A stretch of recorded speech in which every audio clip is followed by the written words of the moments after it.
If you're driving around Whitehall today, expect delays as farmers hold another tractor rally in protest of planned changes to inheritance tax rules. Well, farmer and YouTuber Oli Fletcher is with me here in studio. Very good morning to you. Thanks for joining us. Thanks for having me on. What's the message today? Is it the same as before, or is there more detail, nuance to it? Well, we feel that we've delivered a very strong message to both the public and politicians on inheritance tax. So we're hoping to broaden out the message a little bit to highlight some of the other issues that are facing agriculture. Because while inheritance tax is the flashpoint, we really are struggling across a whole range of issues. Agriculture at the moment is going through the agricultural transition, as it's being termed, as the post-war consensus has been taken away. The cheap food subsidies we've had since the war that were preserved through the European Union's common agricultural policy have been withdrawn.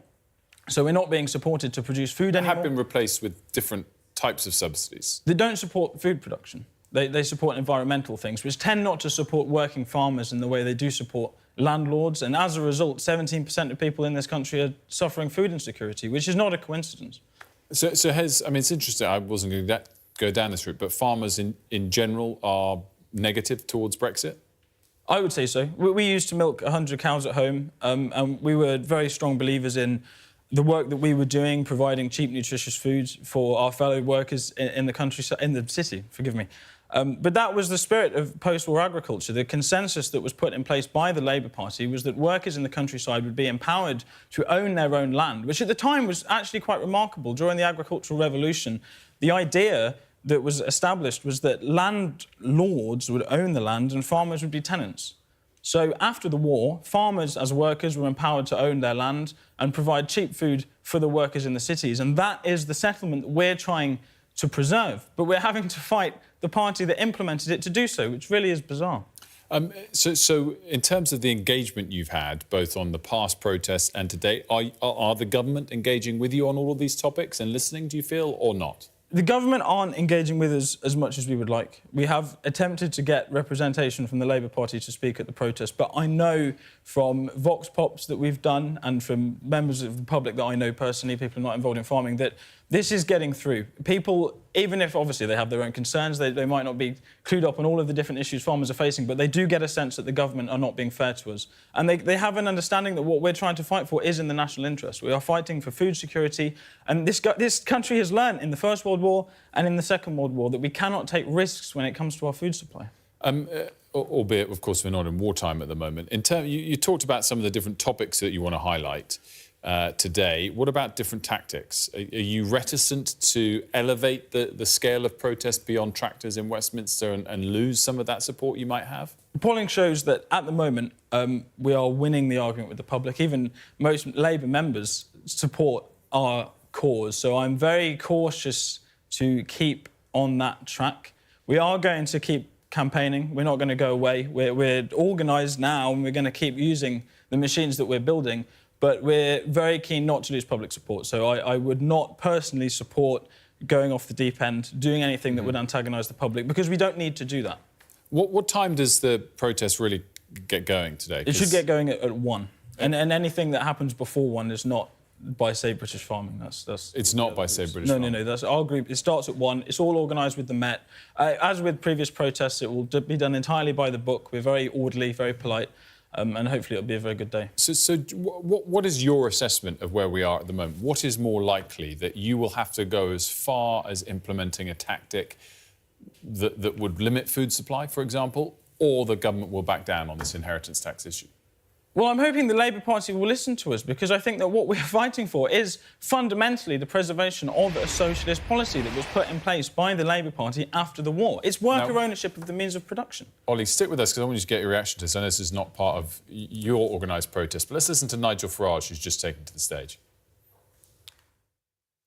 Because the MPs need to listen. Now, look, I have believed right from the very start that provided this campaign was sustained and was taking place all over the country, I actually think there are some wins that we can get from this.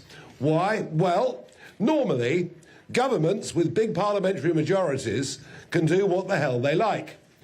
This government has a big parliamentary majority, but 7 months in, how well's it going?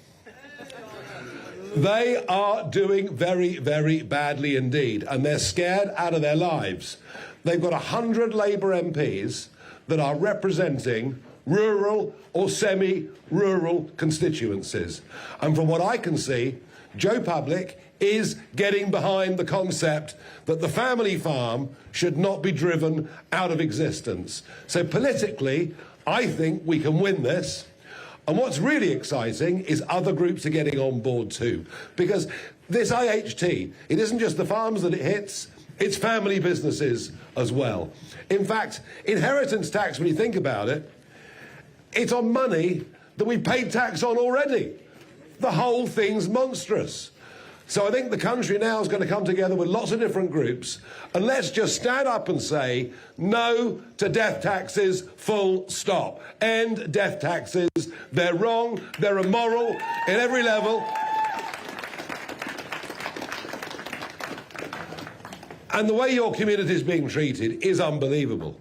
I think somebody in the Treasury got their sums wrong when they set the financial limits, or could it be they just want lots of land because they're planning for... So Nigel Farage there, addressing the early start of these protests, although as our guest here in studio, Oli Fletcher, was saying, tractors aren't expected to roll in immediately. Where does do farmers stand about which party best supports them? Well, on that clip, it didn't show the crowd, and I looked at the live stream on the way here, and there was about 5 people there, which I'm not exaggerating when I say. Agriculture in this country in the 1930s was subjected to American imports, right? And that meant 2 things. Firstly, that British farmers were utterly impoverished, but also that the standard of nutrition in cities was absolutely inadequate, which is why the Labour Party introduced a cheap food policy after the war. If farmers back Nigel Farage, he will go to America, as he's already doing, and he will push for an American free trade agreement, which will return us to that situation. And that is not in farmers' interests. But the message here to the Labour Party is that if they do not back workers in the countryside, workers will inevitably turn to populist parties. This is something the Labour Party needs to get a hold of and needs to show leadership on, and then they will get farmers' support. Because we want what they need, which is a cheap food policy that supports us and provides cheap, affordable, nutritious food for workers in the cities. That is in their interest, and it's in the national interest. Oli Fletcher, thanks for joining us today. We appreciate it.